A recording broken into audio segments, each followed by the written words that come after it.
Right. Well, Neil, first of all, it was interesting hearing you talk last week about the preparation you were doing for the Stockport game and watching them and so on. How much more of a challenge is it when you're getting ready for a game against Morpeth?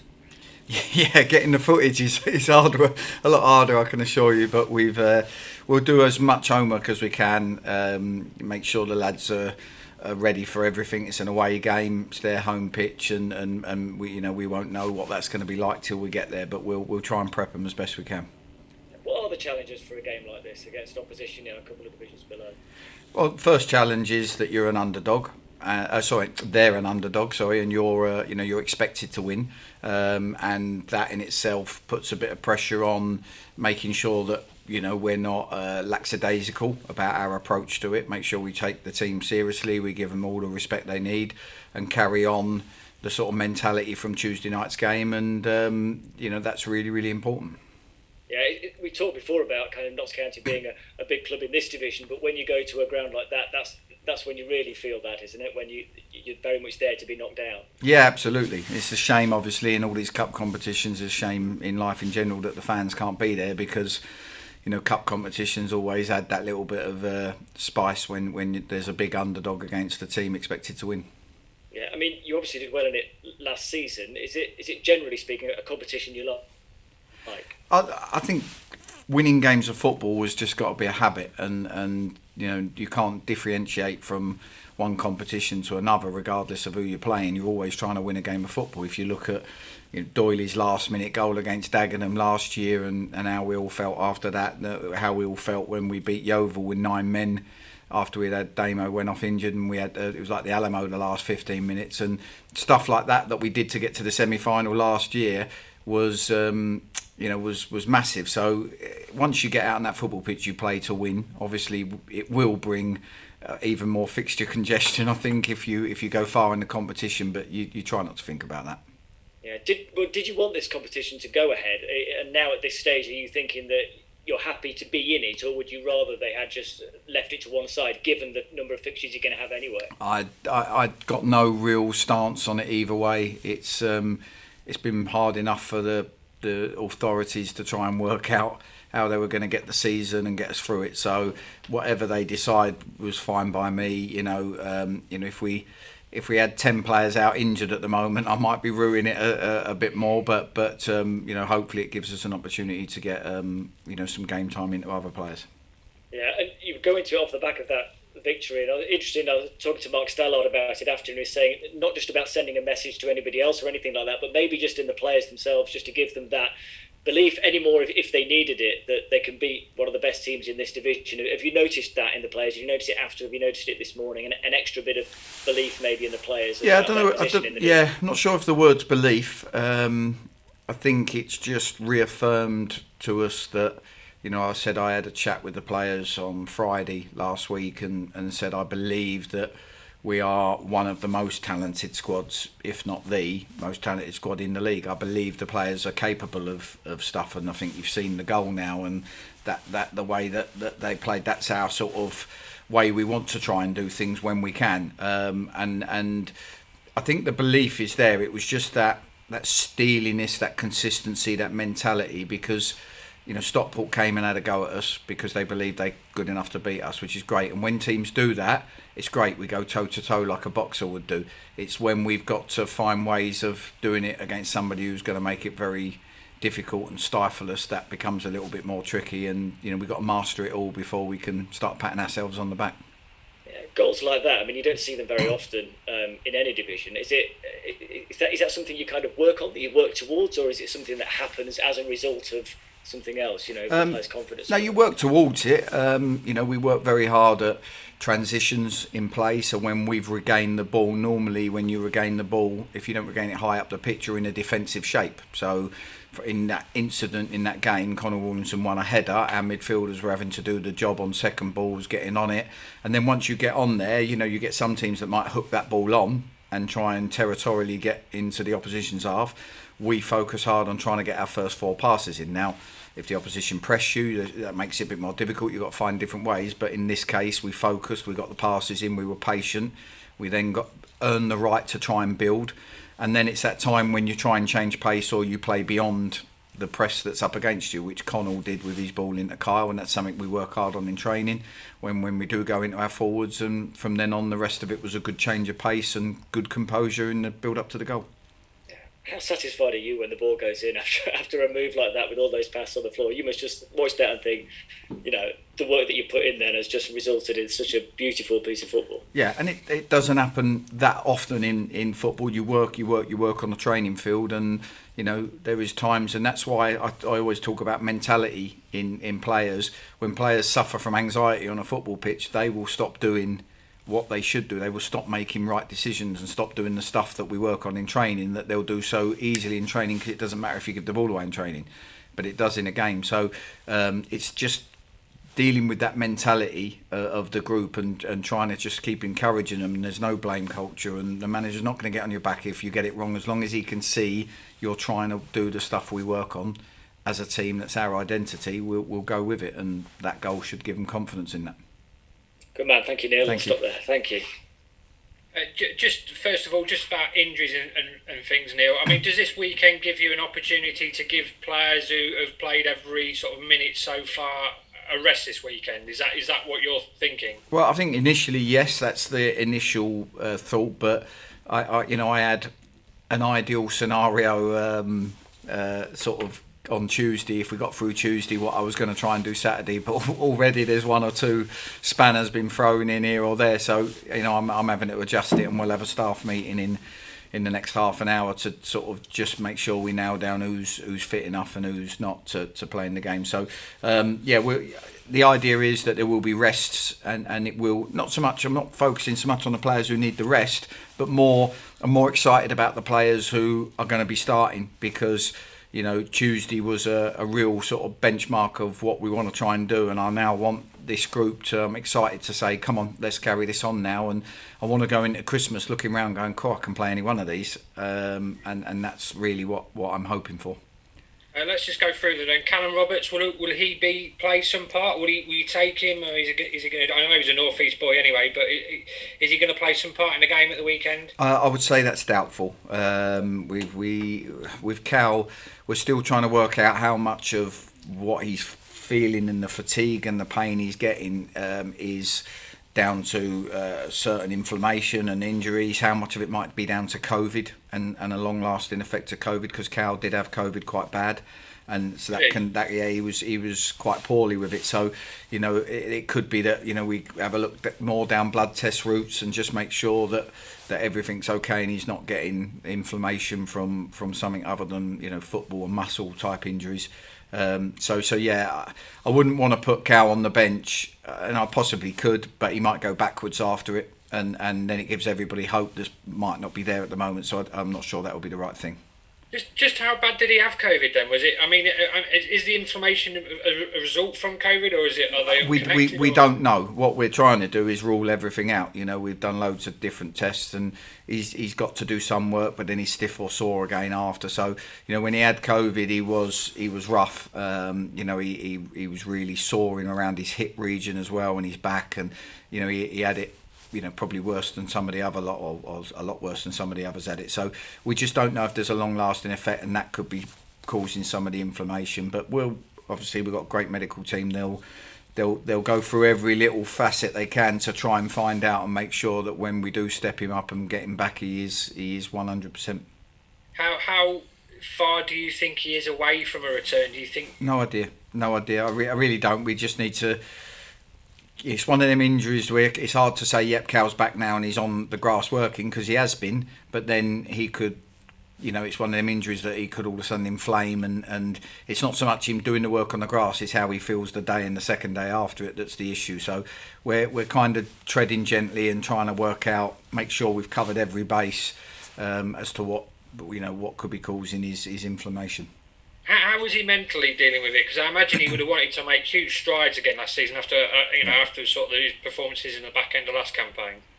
I think he's okay. He had an initial, he was down a bit, and then we got the better news that it wasn't ostis pubis, which could be a bit longer. And now there's probably a little bit of frustration as to what's causing this, but he knows we're working hard with him, and you know, he knows he's got to carry on doing all his exercises to try and get, you know, make sure he gets everything right down there, and we'll check for anything else as we go along. Wes Thomas, Damien McCrory, all likely to be involved at the weekend? Damo probably a portion of time. It might not be right from the start. We don't know yet. We'll have that meeting again in a minute. But as for the rest, yeah, you know, we're hopeful that all those that need minutes can get minutes, and you know, that's certainly the aim. But as always, got to get through training tomorrow yet. And in football, there's always something around the corner that crops up. I know you said it's very difficult to get hold of footage of Morpeth, but what do you know about them specifically? Because obviously they've got a player, obviously that Notts County fans know very well in Liam Noble, who's, you know, probably really shouldn't be playing at that level. What can you tell us about them? I could tell you a hell of a lot more in about 2 hours' time, because this afternoon was put aside for a staff meeting and video analysis. So, at the moment I'll reserve judgment until I've studied them properly and we put the video together of what we're going to show the lads. I just got to ask you about the goal on Tuesday. I know it's been marvelled about on social media, and I think the fans have now christened it Ardley ball, which is... Which I just wanted to ask you about, really. How do you feel? I mean, the fans are obviously taking great pride of it, but to be given its own name, it seems pretty special. It can be spun in good and bad ways, because, you know, if you're trying to pass the ball around and you keep giving it away, then it's, you know, it can be transferred into get it forward. We're too tippy tappy, and you know what it's like. What we've tried to create, and what wasn't here certainly before, is just a bit more of an identity, and make sure that the recruitment and the players we sign fit the identity of the way we want to try and play. It's not always easy to play a set way, and what we're trying to balance that off is that's always our intention to play that way, and that's the principles of what we work on in training. But you'll get games like, so I won't say the Woking game, where it's just not quite happening for us, and maybe that's because we were sluggish and was a bit tired from the midweek game. But you then go, right, how are we going to find a way to win this game? And the second half, we kind of just try and grind and play a little bit more football in the opposition's half, and get more bodies around in the right areas and grind out a result. So, you know, we're not naive, but at least we've got some identity of what we'd like to try and do. How does it feel, though, to hear it christened Ardley ball? Have you ever come across that before? No, I haven't, and it's very, very nice, but I'm sure when it goes wrong, it will be christened, for God's sake, Ardley ball. Just how pleased are you with the players' response to what you said to them last weekend? I know Ben Turner spoke brilliantly after the game about how a few of the players felt a little bit probably offended's not the right word, but a little bit rankled that you'd questioned their aggression and their ability to be bloody minded in terms of what's required to be successful in a promotion race. Talk us about how that meeting went and what you've noticed from the players since. Well, first and foremost, smiling, because, you know, whenever you go in and you're going to do something which challenges the players, you're always looking for an outcome, and you always got an end goal to whatever you're trying to achieve. So I'm smiling because that's what you want. Is that, you know, if they're rankled and a few of them are, you know, blimey's questioning our mentality and our desire or whatever it is, then great. It wasn't done in a nasty way. It wasn't done in a raising voice way. It was done in a, you know, you've got probably ability-wise one of the, or if not the best team in the league, but I'm not sure your mentality is as strong as Stockport's or Torquay's or Sutton United's or Bromley's, and that could be your downfall. Yeah, that's it. You know, that's the question. I'm asking them the question based on what I've seen, and I watch a lot more of the opposition's games and our games than they do, so I've got every right to question it. And it's not just questioning running around putting yourself about desire, playing for the shirt, because they all do that. It's questioning taking responsibility, not turning the ball over, being brave in the way we're playing, recognising when the opportunity to break is on, and you know, it's a magnitude of all the different things. And the response was fantastic right from the word go, from kick-off. I mean, they took responsibility for the game and how they were going to approach the game, and like I say, Did we deserve to win the game? Yes, and I've got the stats back from that says we deserved to win the game against a very, very good team. And probably more pleasing for me was we've struggled against the 3-5-2 a lot this season, which I talked about before. We had a meeting with the players about the way to approach the game, and the players were very positive on we want to do it our way. We don't want to match them up like we did at Barrow last year. We don't want to do that. We want to take our system to them, and which was great because it gave me it almost sort of, okay, over to you guys then, let's go. And I thought when the opposition changed shape half hour into the game, that was a sign of real intent. Just in terms of injuries, you haven't got any fresh injuries for the weekend, have you? There's a few that I've got to check on in the staff meeting. So what we always do is, before we put a squad out, a travelling squad out, we have a team meeting, a medical meeting to go through every player who's a doubt, what cover we might need on the bench. So sometimes even when we look on the bench, somebody might have a sore thigh who we're planning on starting, and he might be a fullback. So then you think, right, I might need fullback cover on the bench, because when you've only got 5, it's hard to have everything. And if Sam Slocum had a bruised shoulder, you put the goalie on the bench. So you everything's planned, and we will do that this afternoon. So there was a few that had niggles. Ben Turner was hobbling about with his knee, and Ruben Rodriguez's calf was a little bit tight, and there's a few that have had whacks and bruises, and then you've got the players who have played literally every minute. So it's just trying to balance all of that off, and I'll know more within the next hour or two.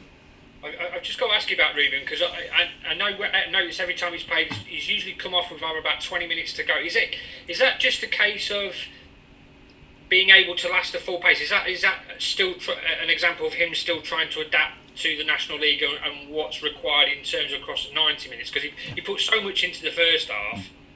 Yeah, absolutely. That's exactly what it is, and that's why when I say to this work with Eli and Ruben and give them a chance, the pace of our league and our game, and I think you've heard from sort of whether it's Callum Roberts or Enzio or people where they go, I've never been asked to do so much defending, and if it's good enough for Liverpool and if it's good enough for Man City, why wouldn't it be good enough for Notts County? And you watched Carl Wooten the other day, one time he was back in the left back spot because that's what the team needed at that particular time. So we're asking things of them they might not have been asked for before in their games, and managing their way through 90 minutes. And certainly with Ruben, it is that. He's got wonderful ability, but we do need to just strip him that tiny bit fitter, inch by inch. It's not through lack of work on the training field. We've got games, and we've got to try and get him there. And when we do, and when it all sort of sinks in and his body adapts to it all, we could have a hell of a player. Just finally, I noticed you just said about Carl Wooten. I mean, I noticed that in the second half. I think he got dumped on the deck actually, and then he ran all the way back. It's those kind of things. Do you think the penny has dropped inside the dressing room in terms of if you put that work in, the results will follow? I think so. I think we've got that anyway. Doyley demands that from everybody. Yeah. Jake Reeves runs 13 kilometres a game. It's phenomenal. I mean, it's ridiculous. Makes me tired looking at his stats. We've got that in the dressing room anyway.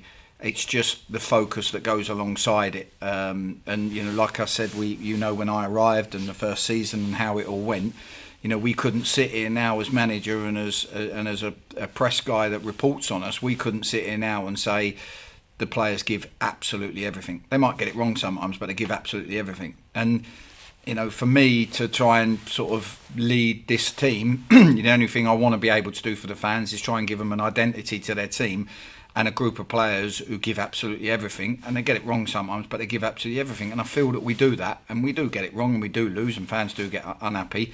But we do give absolutely everything, and we are down when we lose, and we do care. I suppose that's about all you can ask for. Brilliant, mate. Thank you very much. Hi there, Neal. How are you? Yeah, good, mate. Good stuff. Just a few quick follow-up questions, really. Of course, we've chatted at length about the chat you had with players about the mentality and the steeliness. And although it has been just the one game of performance since that, did you get the sense that this group of players really wanted to prove that they had what it takes very quickly? Yeah, I think, we had the weekend to stew over the Yeovil game getting called off. We had a team meeting, it was a good time. And I started the meeting going on about data and where we are in the league as far as where we should be, the games we should have won, lost, performances.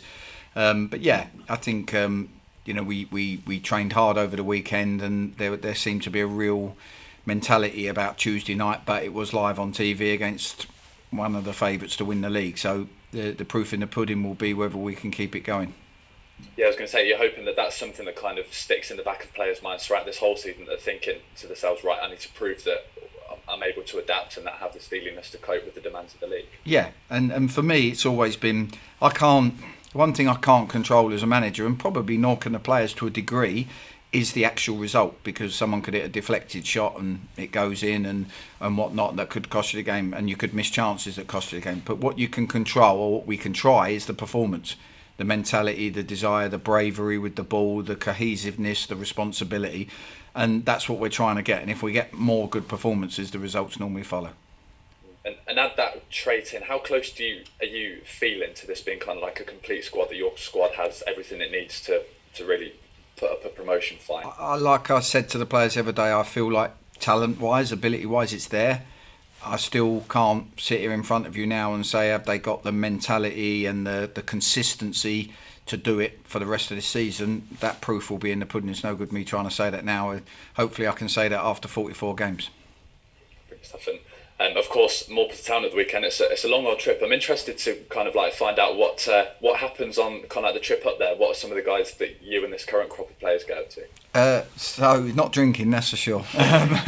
No, we obviously travel up on the coach. I think nowadays, modern day, back in the day, we used to, maybe you'd have a quiz or something on the coach and try and keep everyone entertained. Or it used to be back in the days when there was a video put on a telly up at the front screen and everyone watched the same video. But now with laptops and bits and bobs and Netflix and stuff like that, everyone's into their own box sets, and I think most people sort of just chill out and use it as a bit of downtime while we're travelling.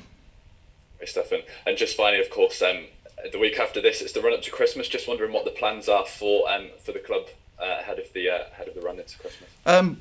Again, we've planned all the schedule all the way through until end of, I think, nearly the end of January has been planned. So obviously there might be rearranged games in there and stuff, but yeah, we're all ready to roll. We know what days we're going to give them off. We've worked out what we'll be doing with players who are playing, aren't playing.